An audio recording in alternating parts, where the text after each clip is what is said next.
Hello everyone, and welcome to the Jeffrey Epstein Show. I'm your host, Bobbycapucci, and this is a morning update. Today, the Netflix documentary Filthy Rich comes out, so as soon as I'm done recording this segment, I will be going to watch it in its entirety. Then, later on tonight, I'll be jumping on a roundtable format podcast with Jen and Lisa from the Prince and the Pervert podcast, and we'll be breaking down everything that we saw within the documentary. Also, we'll try and add some context, and we'll try and fill in the gaps if things were missed. Because Netflix only has 4 hours, roughly, to tell their story, and we know that this is a story that needs much, much more than 4 hours. So for me, I'm taking the documentary as an initiation point for the Unsullied, a place where people who they might not know too much about the case, where they can start following what's going on and maybe raise some awareness with their friends as well. Because this is the kind of documentary that I think is going to catch fire. It's the kind of documentary that has always been very popular on Netflix. And with people still in quarantine for the most part, with some of the lockdowns starting to lift in some places, like here in Vegas, our casinos are opening June 4th. But that gives people time up until then. You know, there's still another 5-6 days until that point gets here, that people are sitting home looking for something to do. And a documentary like this is a very good introduction to what is going on within the Jeffrey Epstein case. Now, of course, they're going to leave stuff out, right? I've already accepted that. I know that. It's like when a book gets moved on to the big screen. They can't follow all of the storylines. They only have so many hours to tell their story. So they go with what they feel is the most impactful, and they forget about some of the storylines that they feel might not be so important.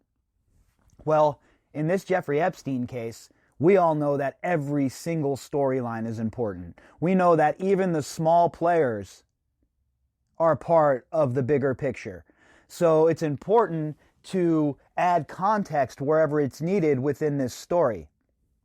Now, I'm sure that Netflix is going to try and tell as much of the story as humanly possible, right?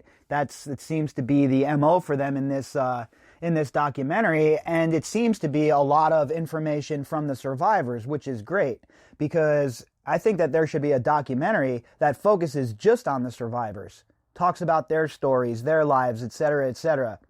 Because a lot of times when it comes to stories like this, Jeffrey Epstein, serial killers, the story is told almost with the girls as secondary characters, or the people who are victimized as secondary characters, and the story's focused on, say, someone like Jeffrey Dahmer. Whereas the story should be about the people who he had killed, and their stories and their lives. And a good example of that is a book called Gone Girls, Lost Girls, something like that, about the Long Island serial killer, and the author tells the story from the girl's perspective. And in that story, all of the girls were sex workers who used the internet to set up their dates, and they ended up going missing, and they were found in a huge burial ground. But it's that same kind of concept for me, right? The same kind of way the story should be told. I like that the survivors are getting a chance to tell their story. And in the book, Lost Girls, I believe it was, Lost Girls, not Gone Girls. Either way. Anyway, in that book, the story was told from the perspective of the survivors about, they weren't just a number, right? They weren't just some prostitute who was murdered. And I really like the way that that book went about things. So I'm hoping that this documentary has a little bit of a sprinkle of that, and that we see the survivors get to tell their story from their mouths more than other people telling their story, right? Because it's time for the survivors to be heard from their own mouths, right? It's time for them to take control of their narrative, and for them to let the world know just exactly what happened to them. So I'm hoping we get a little bit of that in this documentary tonight, and I think we're going to get a little bit of that, but again, I will remain skeptical until I actually watch it. What I will say is this, though. The exposure is huge. The exposure is a big deal, and for me, it's the most important part of this case when it comes to this documentary, because the more exposure that's out there, the more people that are going to be demanding answers, especially the Unsullied. Once they get a little taste of this, I guarantee you it's going to be an absolute insane barn burner of sucking down information for people who are interested in this case after today's documentary. Because we've seen it with just about every single documentary that has come out on Netflix that has this kind of flair, right? The Madeleine McCann documentary, Tiger King, Making a Murderer, and you see the furor around it when it comes out and how people are clamoring for more information after they watch the documentary. And that's going to be this case in spades. So I'm getting ready for an absolute influx in downloads and followers and listeners and all of that good stuff.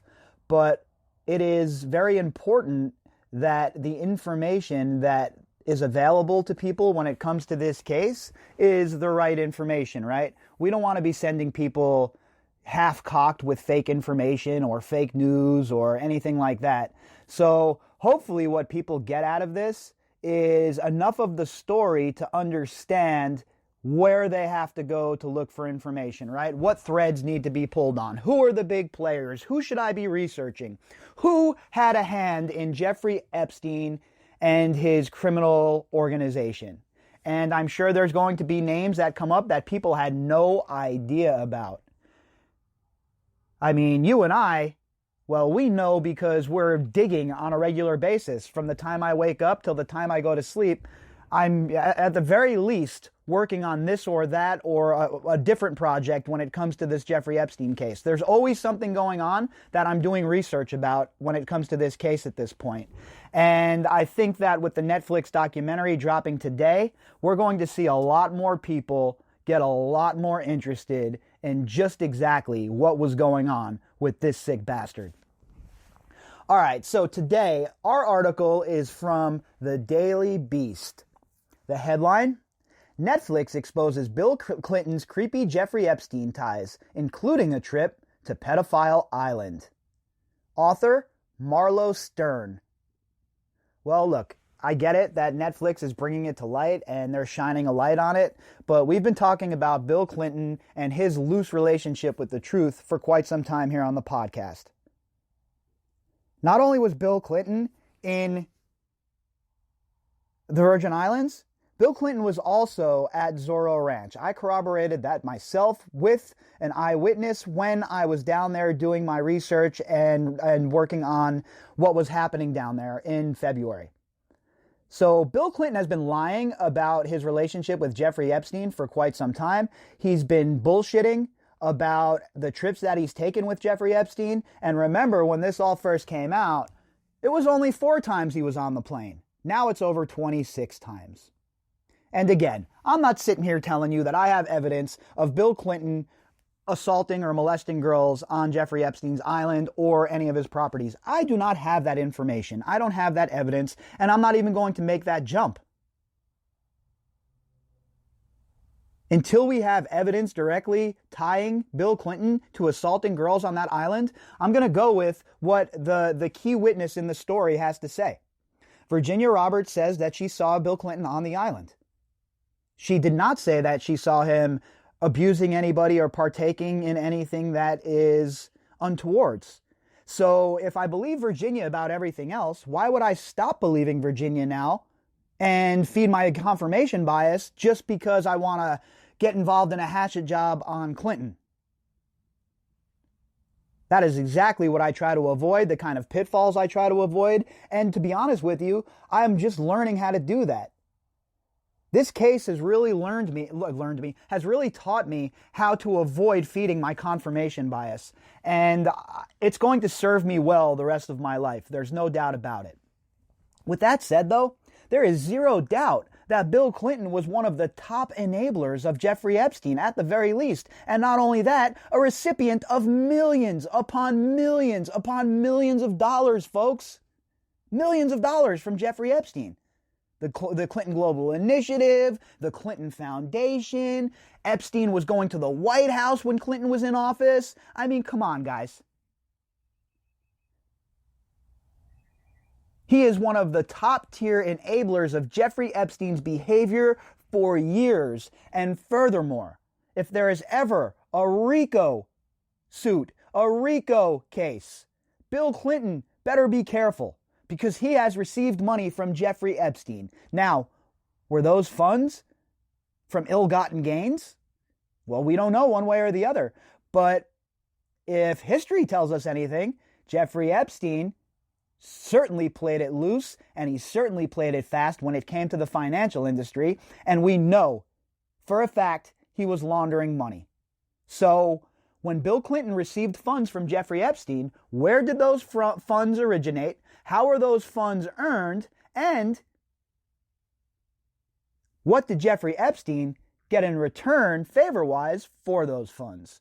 These are all the questions that need to be asked. Hard questions deserve hard answers. And we've got none of that from Bill Clinton. All we've got is lies from this man, over and over again. This man's profile, his liar profile, fits right there next to the Joe Exotic of the Windsor families. What do you have to hide there, Slick Willy? Why don't you just tell everybody that you were on the island? Why don't you just tell everybody that you were in New Mexico? Why do you have to consistently lie every single time you open your mouth, Bill Clinton? While the new Netflix docuseries Jeffrey Epstein, Filthy Rich rightfully centers the stories of his underage survivors, it also contains some damning revelations concerning the late pedophile financier's powerful friends. And again, this is where I said we're going to have to fill in the gaps, right? I don't know if they're going to talk about Leon Black. I don't know if they're going to talk about Glenn Dubin. I don't know if they're going to talk about J.P. Morgan. I don't know if they're going to talk about Deutsche Bank. I don't know if they're going to talk about any of this stuff.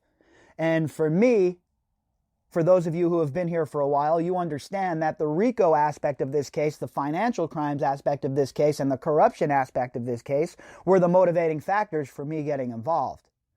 And I have never, ever, ever stopped chasing down those leads, because I know in my gut, folks, in my gut, that a good forensic accountant or a good team of forensic accountants would find some of the most disgusting and egregious instances of money laundering, money crimes, and straight up stealing from Jeffrey Epstein and his associates. Zero chance in my mind that that will occur. So I am always going to be focused on that financial aspect here, because remember, when you're going after a person like Jeffrey Epstein, you have to use every single tool in your toolbox.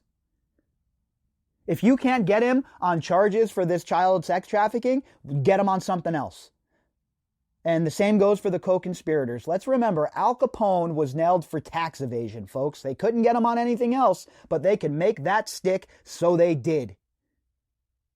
At the end of the day, these people need to be behind bars, and their whole entire life needs to be gone through, and whatever sort of crime that they have committed that you can get a prosecution for, that prosecution must be chased.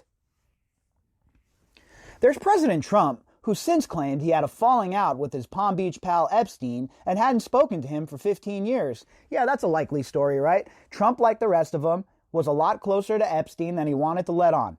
All right, folks, that's what the evidence says. That's not opinion at this point.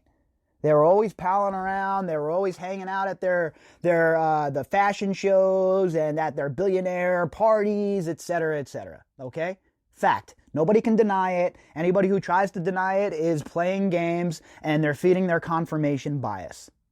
Donald Trump and Jeffrey Epstein were thick as thieves for quite some time. Now, they did have a falling out. You'll hear people say it's about Mar-a-Lago, about Jeffrey Epstein trying to procure girls there. Others will say it was over financial disagreements over a deal gone bad. Either way, it doesn't matter to me. The fact of the matter is, Donald Trump enabled Jeffrey Epstein while he was hanging out with him for all of those years. Point blank, period, not even up for debate. The difference between Trump and Clinton in this instance, though, is that Donald Trump wasn't on the plane 26 times. According to the log, it's only one time, right? So while they're both enablers and they were both big-time pals of Jeffrey Epstein, we don't have anybody like Virginia Roberts telling us that Trump was on this island as of yet. So until that evidence comes out and someone can put him on that island, you know, we can't really talk about Donald Trump being down there. But I will say this, for a fact, without even a question, not even a debate, Donald Trump is in the top tier of enablers of Jeffrey Epstein and enabled him for years and years and years by simply being in his presence and palling around with him. One of Epstein's survivors, Virginia Roberts, alleges Epstein and his right hand, Ghislaine Maxwell, ordered her to have sex with Prince Andrew, an allegation partially corroborated by a former Epstein employee who says he witnessed Prince Andrew grinding on a topless Roberts. And that is Scully who witnessed that. Scully also said he saw Bill Clinton on the island, so that's two people who said they saw him on the island. We have a IT specialist from Zorro Ranch, Jared Kellogg, who also placed him and Hillary Clinton on the at Zorro Ranch, which I was able to confirm from a source face-to-face. So again, we have another man, and I know it's shocking, right? Another person in Jeffrey Epstein's orbit who is telling lies and playing loose with the truth. It's shocking at this point, folks, right? And we know that Bill Clinton is such an honest guy that he would never be telling us a story, right? Bill Clinton has never lied about anything, right? And then there's Bill Clinton. Though the former president's copped to flying on Epstein's private jet dubbed the Lolita Express, and flight logs indicate he flew on the plane at least 26 times, according to the 4-part docuseries, including a trip to South Africa with Epstein, Kevin Spacey, and Chris Tucker, Clinton has denied visiting any of Epstein's out-of-state residents. Come on, man. Come on. You're being placed there by direct witnesses now. Okay, Scully put his name on it. Kellogg put his name on it. That's two corroborating witnesses. Add that to what Virginia Roberts has said, and once again, I don't know how much more how clear I can be about this. I believe everything Virginia is saying, every last word. And that's not because I'm some kind of advocate or I'm some kind of believe all women. That's not me. That is not who I am. I don't sit on this podcast and blow smoke up your ass ever. All right? I am not that person. I am not somebody who gets involved in any sort of pitchforks and torches before I have all of the information. Everything that Virginia has provided evidence-wise, I have vetted to the best of my ability. I have run it against other statements, against the logs, against corroborating witnesses from pilots, etc., etc. Everything Virginia has said has checked out, folks. Every last thing. So do you really think she'd be lying about Bill Clinton being on this island? And it's not like she's out here making statements that Bill Clinton's on this island involved in all kinds of sexual degeneracy or anything like that. She's simply saying he was on the island. And Bill Clinton is such a liar and such a play loose with the truth son of a bitch that he can't even admit to being on this island. But what that does is it goes against him, folks. It's a strike against him. He's following the same path right now that Prince Andrew, the Joe Exotic of the royal family, followed over in England. And now with this documentary out and more people getting interested in what's going on, Bill Clinton's going to have to answer some really, really hard questions. And if the legacy media doesn't want to do it, which I doubt because they're scared of Bill Clinton, they're scared of Hillary Clinton, they're scared to lose their access, and they're scared to look like they're playing for the quote-unquote other side, so they won't do their jobs. But I know for a fact that myself and other content creators are going to continue to hammer this point home. Bill Clinton is an absolute and utter liar. He needs to be brought under oath, and he needs to answer some questions. He's not spoken to Epstein in well over a decade, and he has never been to Little St. James Island, lie, Epstein's ranch in New Mexico, lie, or his residence in Florida. Clinton's press secretary said in a statement, "I can't talk about Florida. I don't know if Bill Clinton was ever in Florida. I do not know. I haven't heard one way or the other. I might have missed it. He might have been, but I have never heard that he was in Palm Beach. But I will tell you this.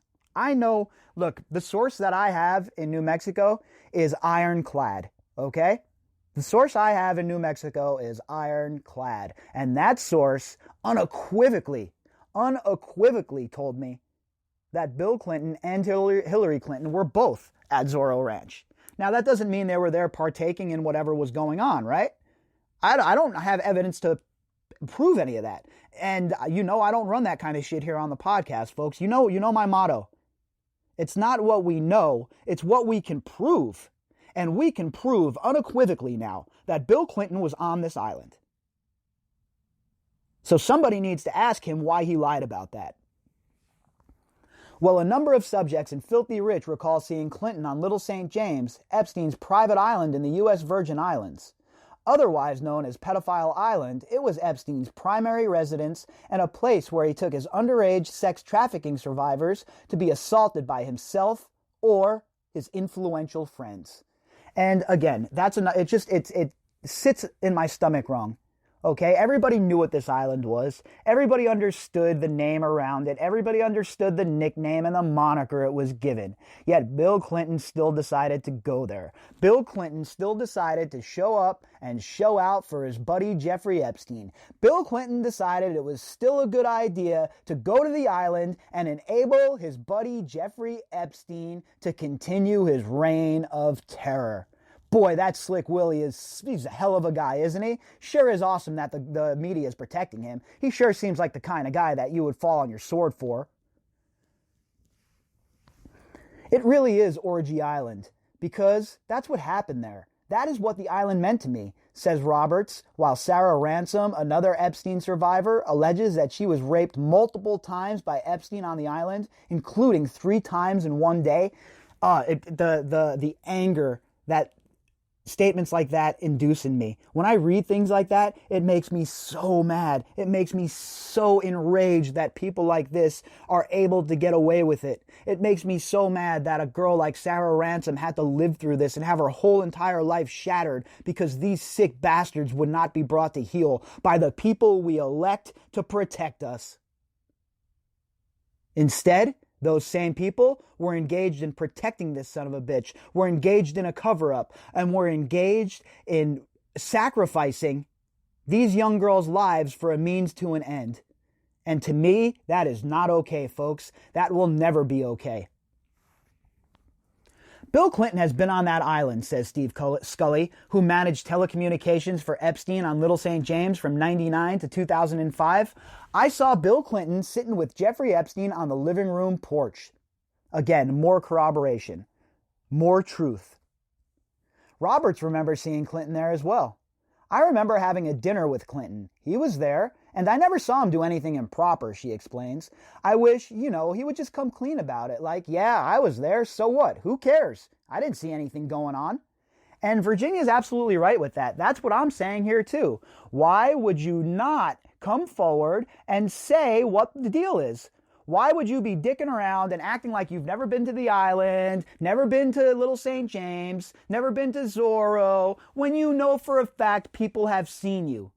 You know why, right? You know why he'll lie? The same reason Prince Andrew did, folks. Because he expects his lapdogs in the legacy media to carry his narrative. He expects them to carry his water. Especially right now, when the lines of tribalism are so apparent on both sides. He knows that his quote-unquote side is going to rally around him, so he'll just play loose with the truth because he doesn't feel like anyone is going to hold him responsible or put him on the spot. There's no Emily Maitlis that's going to have an interview with Bill Clinton. Hell, nobody's asked him about Jeffrey Epstein ever. When's the last time someone in an interview asked him, hey, Bill, what do you know about Jeffrey Epstein? Hey, Bill, have you ever reached out to help any of these girls? Hey, Bill. We don't get none of that. We get more hero worship about Clinton every single time we see him on TV. And I'm not talking about a hatchet job, folks. I don't want to, I don't need to see a Fox special about Bill Clinton and his whole life and every little thing he's done wrong, because I don't care. Okay? Here's what I care about. I care about the fact that he enabled Jeffrey Epstein. I care about the fact that not only did he enable Jeffrey Epstein, I care that he's been outed as an absolute liar and nobody is painting that picture. Well, guess what? Former President Bill Clinton, that picture will be painted very clearly here on this podcast. We will continue to chase down your lies, and we will continue to wait for you to be honest and for somebody in the godforsaken legacy media to have the courage to stand up and call you out on your bull. Because you see, folks, the time for pitter-pattering and ducking and dodging and pussyfooting around, those days are over.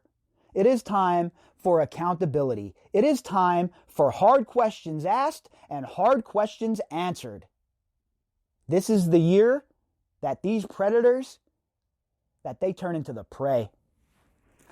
All right, folks, later on tonight, I will be back with Jen, Lisa, and I believe their friend Rachel O'Brien as well will be joining us. I believe Rachel is a comedian. I'm not too familiar with her work, but I'm going to check it out tonight because any friend of Jen and Lisa's is certainly a friend of mine.